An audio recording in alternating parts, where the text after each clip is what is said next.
The gravel crunched beneath the worn tires of Elise's car as it rolled to a stop at the edge of the driveway. For a moment, she sat there, her hands resting lightly on the steering wheel, staring at the house that had been her sanctuary long before the world had taught her how deeply love could cut. The farmhouse stood just as she remembered it, a weathered silhouette of white paint and green shutters framed by sprawling fields of gold and emerald. The late afternoon sun bathed everything in a soft glow, and for the first time in weeks, Elise felt her chest loosen, the ache of her breakup easing ever so slightly with the comfort of home.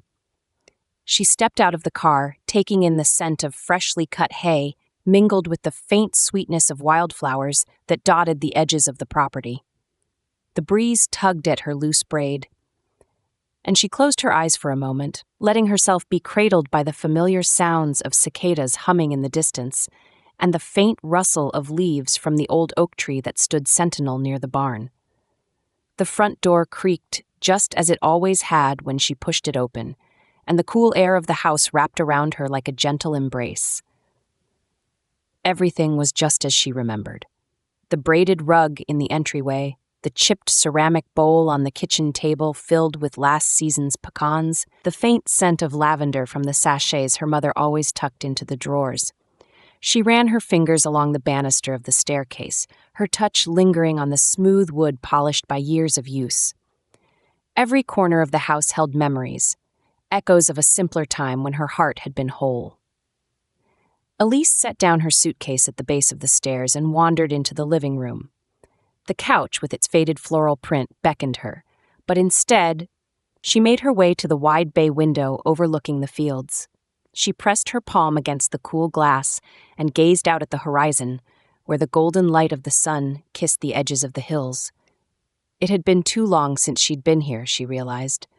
Too long since she'd allowed herself to slow down, to breathe in the quiet that had always been so restorative. Her mother had called earlier that morning, her voice warm and brimming with understanding. "Just come home," she had said. "The farm is waiting for you." And now, standing here with the weight of heartbreak still clinging to her, Elise realized that this was exactly what she needed. Not to escape the pain, but to let it soften in the presence of the familiar, to find solace in the rhythms of the farm and the memories it held. She slipped on her old boots and stepped out onto the porch, the boards creaking beneath her feet. The fields stretched out before her, a patchwork of gold and green, stitched together by the winding dirt road that led to the orchard. Somewhere in the distance, she could hear the faint bleating of goats and the rustle of leaves as a gentle wind swept across the land. With every step she took, the farm seemed to whisper a quiet promise. Here you can begin again. Elise knelt by the edge of the flower beds, her fingers sinking into the cool soil as she began to clear away the overgrown weeds. The scent of earth filled her lungs, grounding her as she worked. The pain of her breakup was still there, a dull throb beneath her ribs, but surrounded by this place she loved, it felt somehow smaller, manageable. As the sun dipped lower in the sky, casting the fields in hues of amber and rose, Elise let herself believe, just for a moment, that maybe the healing she so desperately needed could begin here, in the quiet embrace of home. The path to the memorial site was overgrown, the wild grasses brushing against Elise's jeans as she walked. It had been years since she'd ventured to this quiet corner of the farm, where the land sloped gently toward the woods. The air was cooler here, carrying the scent of pine and the faint metallic tang of stone warmed by the sun. She carried a small bouquet of wildflowers she'd plucked from the edges of the field, pale yellow buttercups, tiny white daisies, and a sprig of lavender she'd found near the garden. It wasn't much, but it felt right, a small offering of remembrance. The memorial was simple, a weathered stone circle with names etched into its surface, some so faint they could barely be read. Villagers had been coming here for generations, leaving behind flowers, tokens, and quiet prayers for loved ones who had passed. Elise knelt, brushing away a few fallen leaves from the base of the stones. Her fingers traced over a name she didn't recognize, the grooves cool beneath her touch. Though she had no specific person to mourn here, the site had always brought her a strange sense of peace. It reminded her of how fleeting life was, how important it was to hold on to the moments and people who mattered. She was so absorbed in her thoughts that she didn't hear the footsteps at first. It wasn't until a shadow fell across the stones that she glanced up, startled. A man stood a few feet away, tall and broad-shouldered, his hands tucked into the pockets of a dark jacket. His hair was unruly, a deep chestnut brown that caught hints of auburn in the sunlight, and his face was angular, marked by sharp cheekbones and a jawline that seemed carved from stone. But it was his eyes that held her attention, an intense, stormy gray that seemed to reflect the quiet of the woods around them. "I didn't mean to startle you," he said, his voice low, measured. Elise blinked, taking in the unexpected stranger. "It's all right," she said, rising slowly to her feet. "I wasn't expecting anyone else to be here." His lips quirked in a faint, almost apologetic smile. "I come here sometimes, to think." His answer was simple, but there was something about the way he said it that hinted at more. He looked past her at the memorial, his expression unreadable. For a moment, neither of them spoke, the silence filled only by the rustling of leaves in the breeze. "I'm Elise," she offered, breaking the quiet. "My family owns the farm." "Michael," he replied, turning his gaze back to her. "Dr. Michael Bennett. I work at the clinic in town." She studied him, intrigued. There was a quiet weight to him, a gravity that made her curious. "It's nice to meet you, Dr. Bennett." "Michael," he corrected gently. "And you as well, Elise." The way he said her name, soft yet firm, sent a strange ripple through her. She glanced back at the stone circle, unsure of how to continue. "Do you have someone you come here for?" she asked hesitantly. He hesitated, his jaw tightening.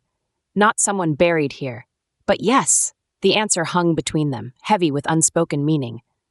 Elise sensed that this wasn't a man who shared things easily, and she didn't press. Instead, she nodded, looking down at the flowers in her hand. "It's a peaceful place," she said softly. "It is," Michael agreed.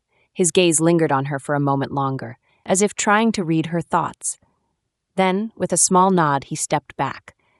"I'll leave you to it." Before she could think of a reason to stop him, he turned and began walking toward the woods. She watched until his figure disappeared into the trees, her heart beating a little faster than it had before. There was something about him, his quiet intensity, the way his presence seemed to fill the space around him, that left her feeling unsettled in the most unexpected way. As she knelt once more by the memorial, the air around her suddenly felt different. She wasn't sure why, but for the first time in a long while, she found herself wondering who someone else truly was. And for the first time, she felt the faintest flicker of curiosity about what might come next.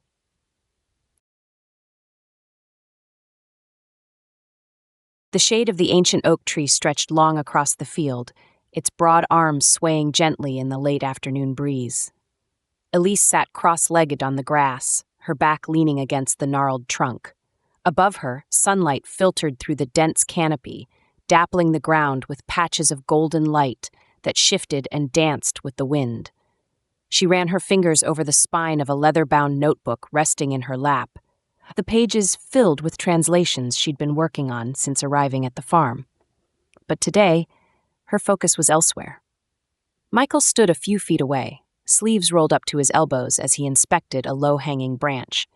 He had mentioned something about the oak showing signs of disease, his voice tinged with that quiet, thoughtful concern she was beginning to associate with him. Elise had only met him a few days ago at the memorial, but their paths seemed to cross more often than coincidence could explain. He'd stopped by the farm earlier this morning, ostensibly to drop off some medicine for one of the goats, but somehow neither of them had made any effort to end the conversation that had followed. "You've spent a lot of time out here, haven't you?" Michael asked, his voice carrying easily in the stillness. He reached up, brushing his fingers over a cluster of dried leaves that clung stubbornly to the branch above him. Elise smiled faintly. "This tree's been here longer than I have. It feels like an old friend." She tilted her head back to look up at the intricate web of branches. "I used to climb it as a kid. My parents weren't exactly thrilled about that. I think they were convinced I'd break an arm." Michael's lips quirked into a small smile as he stepped closer and lowered himself to the ground a few feet away from her. "And did you?" he asked, settling his back against the trunk. "Break an arm? No, Scraped my knees more times than I can count, though. Her smile widened. I had this spot I'd always climb to, that branch right there. She pointed to a sturdy limb about halfway up the tree, its bark worn smooth by years of weather. It felt like my own little world. I'd bring books up there, or snacks I'd smuggle out of the kitchen. My dad called it the misplaced bird's nest. Michael followed her gaze, his expression softening. Sounds like it was a good place to escape. It was. Still is, I guess. Elise ran her fingers absently over the grass beside her, her thoughts momentarily drifting. I come out here when I need to clear my head. It helps, somehow, being near something that stayed the same, even when everything else feels like it's falling apart. Michael didn't respond right away, but when Elise glanced at him, she found his eyes fixed on her, their stormy depths unreadable. He looked as though he wanted to say something but couldn't quite find the words. Instead, he nodded slightly, a gesture of understanding. "And you?" she asked after a moment, breaking the silence. "What do you do when you need to clear your head?" Michael's gaze dropped to his hands, which rested on his knees. He was quiet for so long that she almost thought he wasn't going to answer. But then he spoke, his voice low and measured.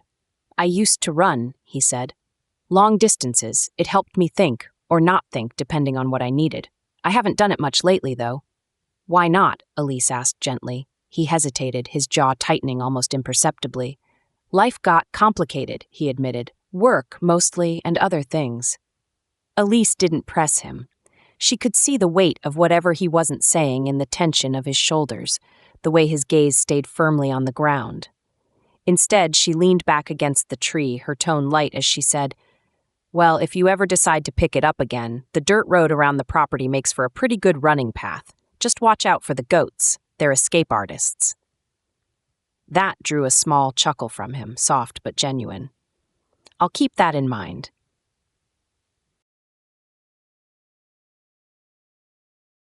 The sun hung low in the sky, casting a warm golden light over the farm as Elise knelt among the rows of tomato plants, her hands deftly working to pluck the ripe fruit from their vines. A wicker basket sat beside her, already half full with a colorful assortment of vegetables: deep red tomatoes, bright yellow squash, and the earthy greens of kale and spinach. The scent of soil and sun-warmed produce filled the air, grounding her in the moment. "Here." Michael's voice broke the stillness, low and steady as he crouched beside her, holding out a fresh basket. "Looks like you're going to need another one." Elise glanced up, shielding her eyes from the light with the back of her hand as she smiled. "Thanks. I always forget how much this garden gives until I'm out here." She took the basket from him, her fingers brushing briefly against his. It was a fleeting touch, but enough to send a small ripple through her chest. Michael settled on his heels, watching her for a moment before reaching for a tomato vine nearby. "You weren't kidding about this place being productive," he said, studying the cluster of fruit in his hands. "I think I counted 5 different types of tomatoes in one row." Elise laughed softly, the sound mingling with the rustle of leaves in the breeze. "That's my dad's doing. He used to say no 2 tomatoes are the same, so why settle for just one kind?" She sat back on her heels, wiping her hands on her jeans. "I think he just liked the idea of a little chaos." Michael's lips quirked into a small smile. "I think he was onto something. Chaos has its charm." She tilted her head, watching him as he concentrated on the task. His hands were steady, almost practiced, as though he'd spent years tending gardens instead of tending to patients. There was something calming about seeing him here, amidst the simplicity of the farm, a stark contrast to the weight he seemed to carry. They worked in companionable silence for a while, the rhythm of their movements unspoken but shared. When the baskets were full, Michael stood and offered Elise a hand to pull her up. She hesitated for a split second, then slipped her dirt-streaked hand into his. The ease with which he steadied her made her heart skip. Later they stood side by side at the edge of the field, hammering nails into the warped wooden slats of the old fence that bordered the property. Michael held one of the loose boards steady, his forearm taut as he braced it, while Elise drove the nail in with precise, careful strokes. The occasional clang of the hammer against the metal filled the quiet air. "This fence must have been here forever," Michael remarked, running a hand over the wood's weathered surface. It has, Elise replied, leaning back to admire their work. It's kind of stubborn in a way, like it refuses to give up, no matter how many storms it's been through. Michael's gaze flicked to her, his expression thoughtful. I think I know the feeling. Elise caught the edge of something unspoken in his tone, but chose not to press. Instead, she nudged his arm lightly with her elbow. Well, I'd say we're a pretty good team. You might have a future in fence repair if the whole doctor thing doesn't work out. He chuckled softly, the sound rare but welcome. Good to know I've got options. As the last nail was driven in, they stepped back, surveying their handiwork. The sky was beginning to shift, its hues deepening into shades of orange and pink. Without thinking, Elise tugged Michael's sleeve and pointed toward the horizon. Look. The two of them stood still, the world momentarily narrowing to the colors bleeding across the sky. The sun dipped lower, its light catching in Michael's eyes as he gazed out at the fields. Elise's chest tightened, not from sadness, but from the quiet fullness of the moment. You were right, Michael murmured, his voice barely audible over the hum of crickets beginning to stir. This place, it's different. It's good. Elise turned to him, her hand resting lightly against the fence. It is, she said softly, and it's always here, waiting. He looked at her then, something unspoken passing between them, before his gaze returned to the horizon.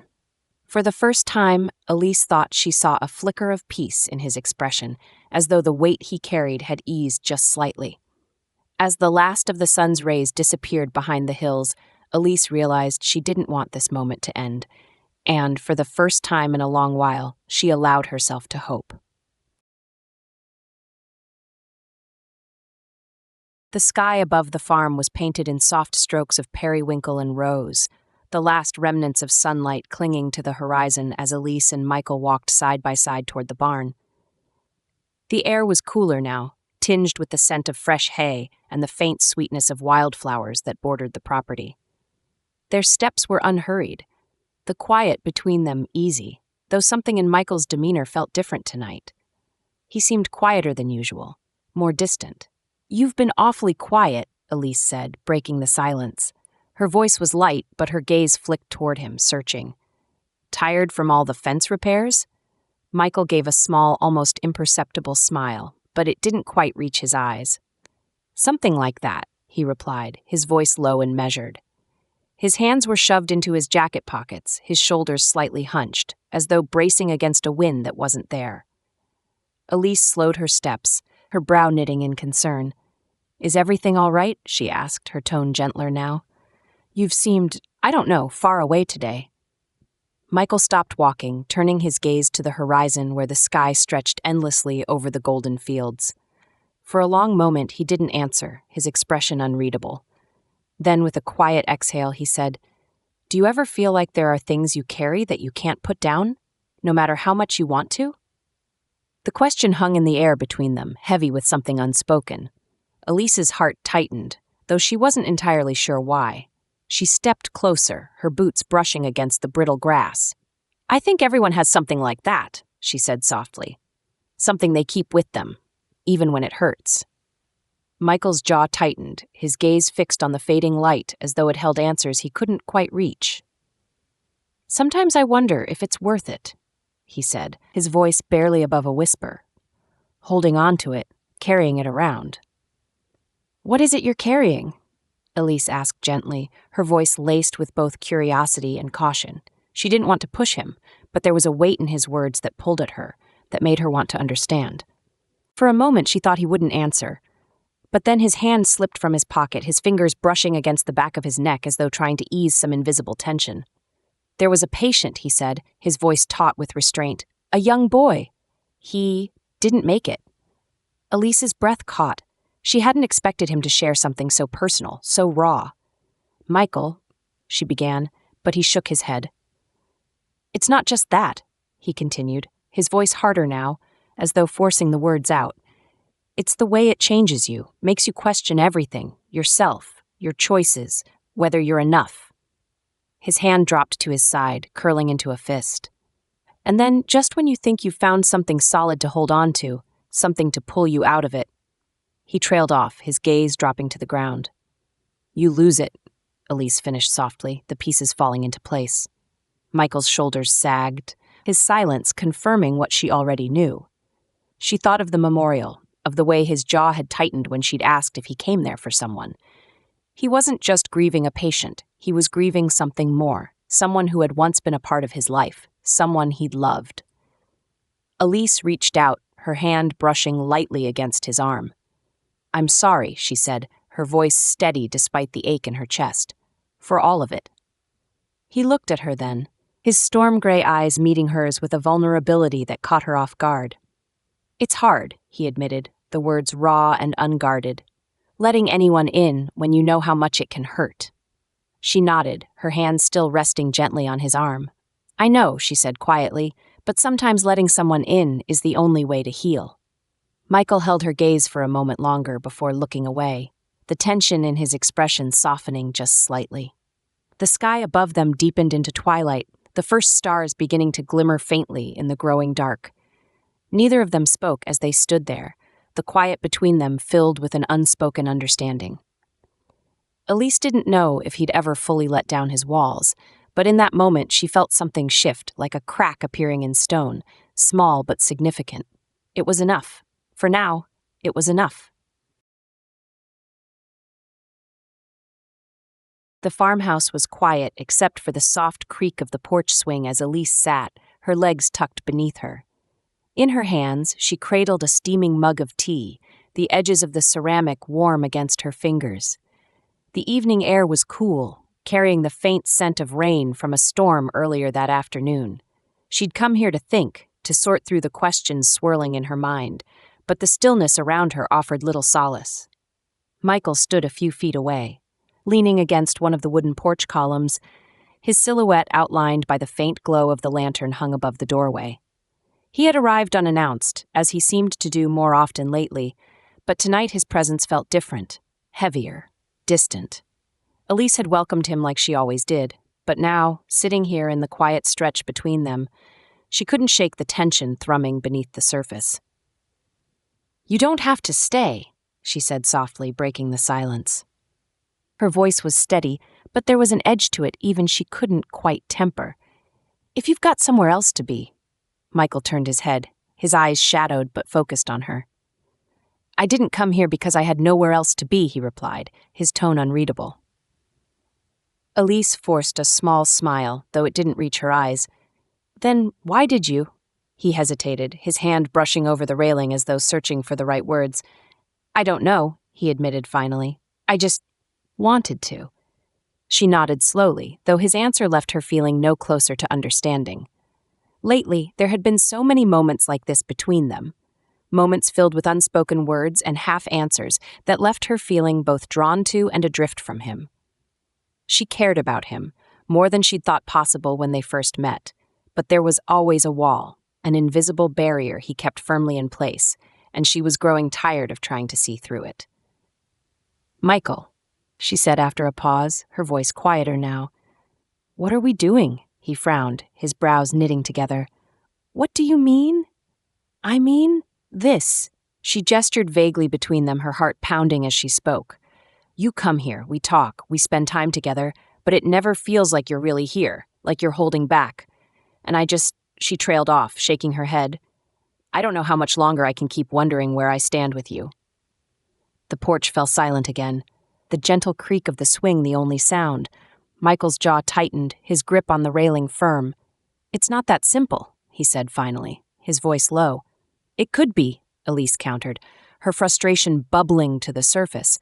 "It's not about being perfect, Michael. It's about trying, about letting someone in."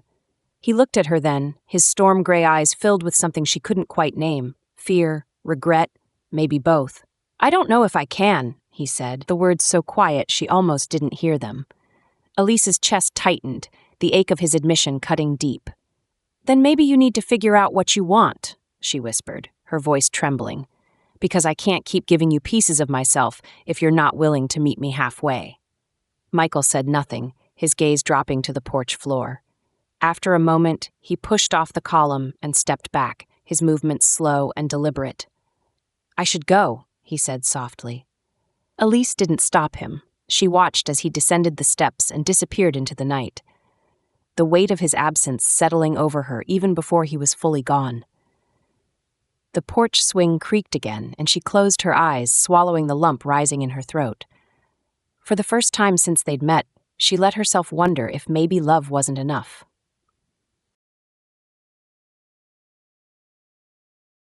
The barn was quiet, save for the occasional creak of the old beams and the muffled sound of crickets outside.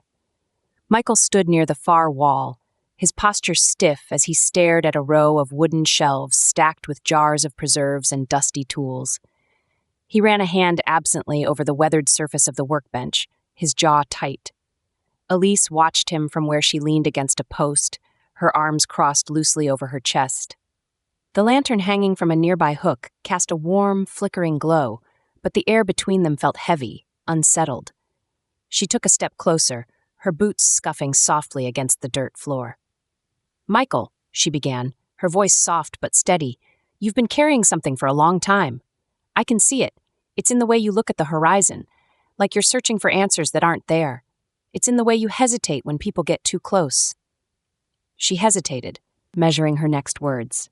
"You can talk to me. You don't have to keep it all to yourself." Michael's shoulders tensed, and for a moment, he didn't respond. When he finally turned to face her, his expression was guarded, his storm-gray eyes flickering with something raw and unresolved. "It's not that simple," he said, his voice low. "Some things, they don't go away just because you put them into words." Elise stepped closer, her tone gentle but firm. "I'm not saying it'll fix everything. I know it won't. But holding it in, keeping it locked up like this, it's hurting you, Michael, and I think you know that." He looked away, his gaze dropping to the ground, his hands curled into fists at his sides, as though he were trying to physically hold something back. "I don't even know where to start," he admitted, the words barely audible. "Start anywhere," she urged. "With what's in your mind right now, with what's weighing on you the most." Michael let out a sharp exhale, the sound almost a laugh but without any humor. "What's weighing on me," he repeated, his voice bitter. "Where do I even begin? The boy I couldn't save, the people I've let down, the way it feels like every mistake I've made is etched into my chest so deep I'll never forget." Elise's chest tightened at the pain in his words, but she held his gaze, refusing to look away.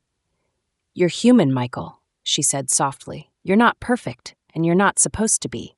But you've spent so much time blaming yourself for things that aren't yours to carry.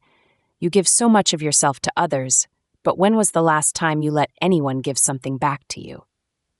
His breath hitched, and for a moment she thought he might turn away again, to deflect, to retreat like he always did. But instead, he stayed. Slowly, he sank onto the edge of the workbench, his head bowing as he rested his elbows on his knees. His voice, when it came, was rough, barely above a whisper. "I don't know how to let go," he admitted. "I don't know how to not feel like it's my fault." Elise moved closer, sitting on the edge of a hay bale a few feet from him. "Maybe it's not about letting go," she said carefully. "Maybe it's about learning to carry it differently. To share the weight, even if it's just a little. You don't have to do this alone." Michael looked up at her then, his eyes glassy with unshed tears. There was a crack in his armor now, a fragile opening that made her heart ache for him. "I don't know if I can," he said, his voice trembling. "You can," Elise said gently but firmly. "You're stronger than you think, Michael, and you don't have to do it all at once. Just take one step, one moment, and when you fall, I'll be here to help you back up." He stared at her for a long moment, his expression unreadable. And then, finally, he nodded. Just a small, tentative gesture, but it was enough. Enough for her to know that for the first time, he was willing to try.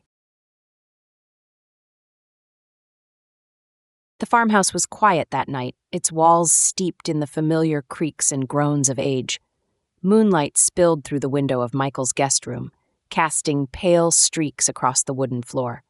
He sat on the edge of the bed, his elbows on his knees, his head in his hands. The world outside was still, but inside him a storm churned. The silence pressed against him, relentless and heavy. He had thought coming back here, being around Elise, her warmth, her gentleness, might ease the weight he carried. And in some ways it had, but in others it had only sharpened the edges of his grief and guilt, forcing him to confront pieces of himself he'd spent years trying to bury. He stood abruptly, crossing to the window. The cool glass beneath his fingertips felt grounding, but the reflection that stared back at him only deepened the ache in his chest. His face was drawn, shadows clinging to the hollows of his eyes. He hardly recognized himself anymore. The man he had been before the losses, before the mistakes, felt so far away. Michael's gaze drifted past his reflection to the fields beyond, silver and still beneath the moonlight. He could see the faint outline of the barn in the distance, the oak tree standing sentinel near the edge of the property. The memories that had been haunting him felt closer here, more immediate, as if the stillness of the farm had given them room to breathe. The boy's face came to him first, unbidden and sharp. He had been just 8 years old, his laughter infectious, his eyes bright even in the hospital bed. Michael had promised his parents he would do everything he could. He had promised himself. And yet, that promise hadn't been enough. The boy's laughter had faded, his eyes had dimmed, and Michael had been left standing in the sterile room, his hands empty, his heart hollowed out. Then there was her.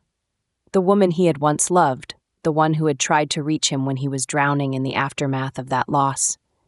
He had pushed her away, his grief turning into anger, his guilt into an impenetrable wall.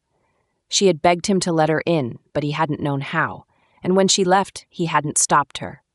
He had told himself it was better that way, that he couldn't be what she needed, that he didn't deserve her love. Michael's hand curled into a fist against the window pane, his breath fogging the glass. For years he had convinced himself that keeping people at a distance was the only way to protect them, and himself. But now, with Elise, it felt different. She didn't push too hard or demand more than he could give. She simply was, her presence steady and unwavering, like the farm itself.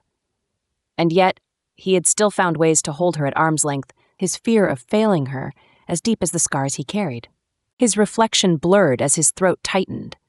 How much longer could he keep running from himself, from the people who cared about him? He thought of Elise's voice that night on the porch, soft but resolute. You can't keep holding everything in. It's hurting you. She was right. Holding it all in wasn't making him stronger. It was breaking him. And if he kept this up, he would lose her too. Not because she didn't care, but because he wouldn't let her. Michael pressed his forehead against the cool glass, his breath shuddering. He didn't know if he was strong enough to face all of it, the grief, the guilt, the fear of being vulnerable again. But he did know one thing. The walls he had built to keep the pain out were also keeping everything else out. Joy, connection, love, and Elise, she deserved more than half measures. So did he. For the first time in years, he allowed himself to imagine a life on the other side of his walls, to think, even briefly, about what it might feel like to open himself up to the world again. It terrified him. But beneath the fear, there was something else, a flicker of hope, fragile but insistent. Michael turned from the window, his jaw set. If there was any chance of a future with Elise, he would have to try. Not just for her, but for himself. For the boy he'd once been, the one who had believed in second chances. And for the man he wanted to become again. The stars were scattered across the expanse of the night sky, pinpricks of silver against a velvet canvas. The air was cool, carrying the earthy scent of freshly tilled soil and a hint of wildflowers from the edges of the fields. Elise pulled her shawl tighter around her shoulders as she wandered toward the hill at the back of the property. It was the place she always went when she needed to think, the highest point on the farm, where the world stretched out endlessly below, framed by the quiet hum of crickets and the soft rustle of the breeze. Michael was already there when she arrived, his silhouette outlined against the horizon. He stood with his back to her, hands tucked into the pockets of his jacket, his gaze fixed on the stars above. The sight of him made her chest tighten, though she wasn't sure why. He looked different tonight. More still, yet somehow more untethered. As though the weight he carried had grown too heavy to keep inside. For a moment, Elise considered turning back, giving him the space he so often seemed to need.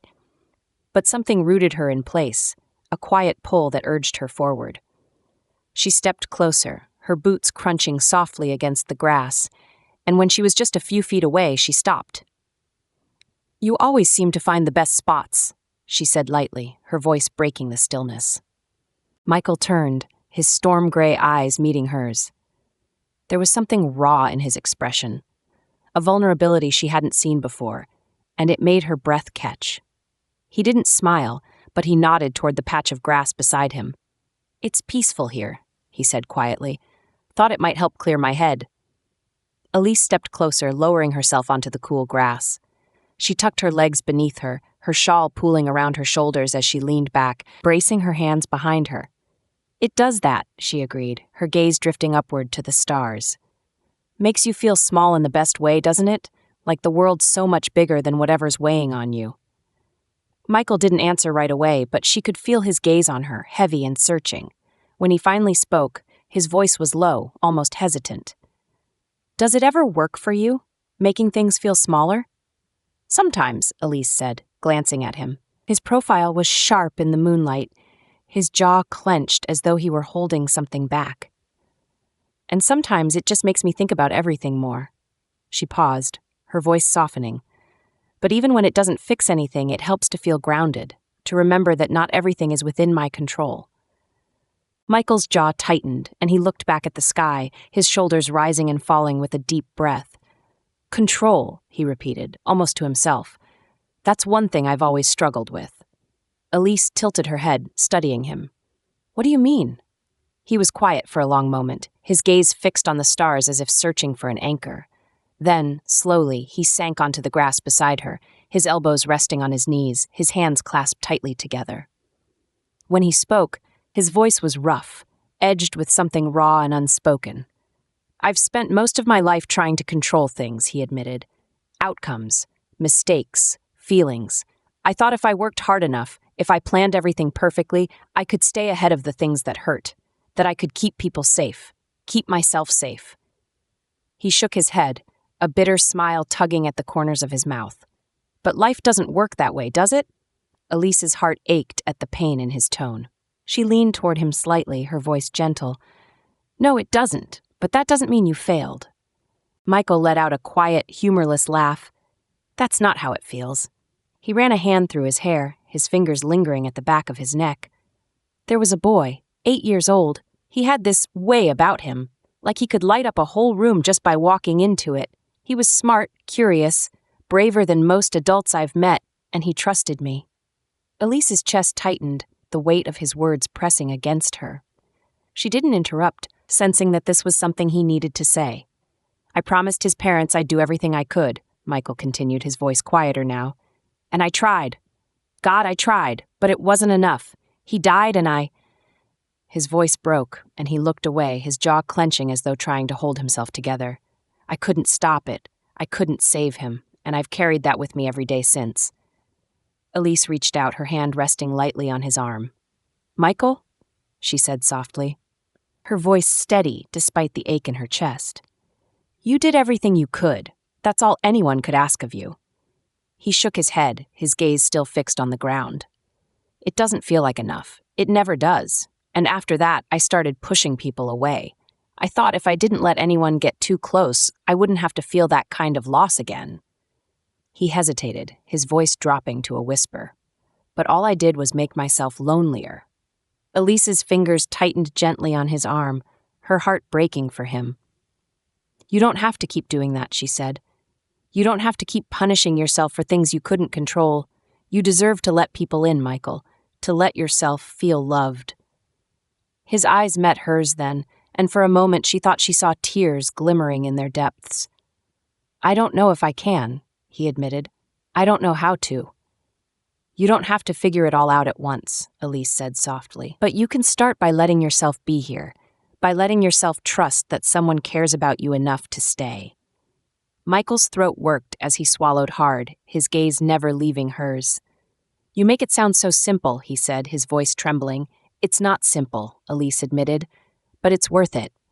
They sat in silence for a moment, the night settling around them like a blanket. Then, slowly, Michael reached for her hand, his fingers brushing against hers before curling around them.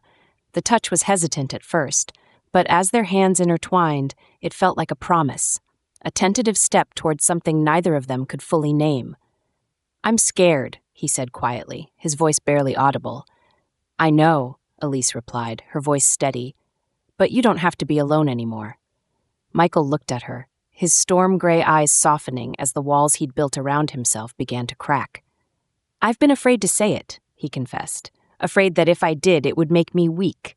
But his voice caught, and he exhaled shakily before continuing. I love you, Elise, and it terrifies me because I don't know if I'll ever be enough, but I don't want to lose you. Tears stung Elise's eyes, but she didn't look away. Instead, she leaned closer, her free hand brushing lightly against his cheek. You are enough, she said firmly, her voice thick with emotion. You've always been enough. Michael closed his eyes, leaning into her touch as though grounding himself in her warmth. When he opened them again, there was a flicker of hope in their depths, a fragile, tentative light that made her heart swell. Under the starlit sky, they sat together, the weight of their unspoken fears slowly giving way to something new. It wasn't perfect, and it wouldn't be easy. But for the first time, Michael allowed himself to believe that maybe, just maybe, he could be whole again. And as Elise rested her head against his shoulder, her hand still clasped in his, he knew he wouldn't have to face his fears alone. The moonlight spilled across the porch like a silver river, soft and steady, casting long shadows against the weathered boards. Elise stood at the wooden railing, her hands resting lightly on the smooth edge. The night was still, save for the faint song of crickets and the occasional rustle of leaves in the breeze. Her shawl was loose around her shoulders, but the cool air didn't bother her. Her mind was elsewhere, her thoughts tangled and restless. Behind her, the creak of the screen door broke the quiet. She didn't need to turn to know it was Michael. His presence was as familiar to her now as the rhythm of the farm itself. He hesitated for a moment, standing just inside the frame before stepping onto the porch. The boards groaned softly under his weight as he moved toward her. Elise, he said, his voice low, almost tentative. She turned her head slightly, glancing at him over her shoulder. The lantern light from inside the house caught the edges of his face, the lines of his jaw and the faint crease between his brows. He looked unsure, his usual guardedness softened by something she couldn't quite name. Whatever it was, it made her heart tighten. Couldn't sleep? She asked gently. Michael shook his head, stepping closer until he was beside her at the railing. His hands rested next to hers, his fingers brushing the worn wood as he looked out at the dark expanse of fields. For a while, they stood in silence, the quiet stretching between them like a fragile thread.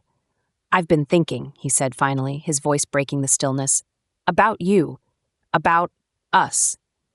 Elise turned to face him fully now, her brow knitting in concern. Michael. He lifted a hand, cutting her off, though his gesture was anything but abrupt. It was hesitant, almost pleading, as though he were asking her to let him finish. She stopped, her lips pressing together as she waited. I'm not good at this, he admitted, his voice rough but steady. You know that by now. Letting people in, it's never been easy for me, and for a long time, I thought it was better that way. Safer. He exhaled, his gaze dropping to his hands. But then I met you. Elise's chest ached at his words, but she didn't speak, afraid that even the slightest sound would shatter the moment. You make me want to be different, Michael continued, his storm-gray eyes lifting to meet hers. You make me want to try, and that terrifies me, because I don't know if I'll ever be what you deserve. But what I do know, what I've finally realized, is that I don't want to keep hiding, not from you. Her breath caught as his hand moved to cover hers, his touch warm and grounding. There was a vulnerability in his gaze that she'd never seen before, a raw honesty that made her heart swell. I love you, Elise, he said, the words quiet but firm. I don't know what the future looks like, and I can't promise I'll get everything right, but I do know that I want to try. With you. Tears pricked at Elise's eyes, but she smiled, her fingers curling around his. That's all I've ever wanted, she whispered. For you to let me in. We'll figure the rest out together. Michael's lips twitched into a faint smile, and for the first time, the weight behind his eyes seemed to ease. She reached up, her hand brushing softly against his cheek, and he leaned into her touch, his eyes closing briefly as though savoring the moment.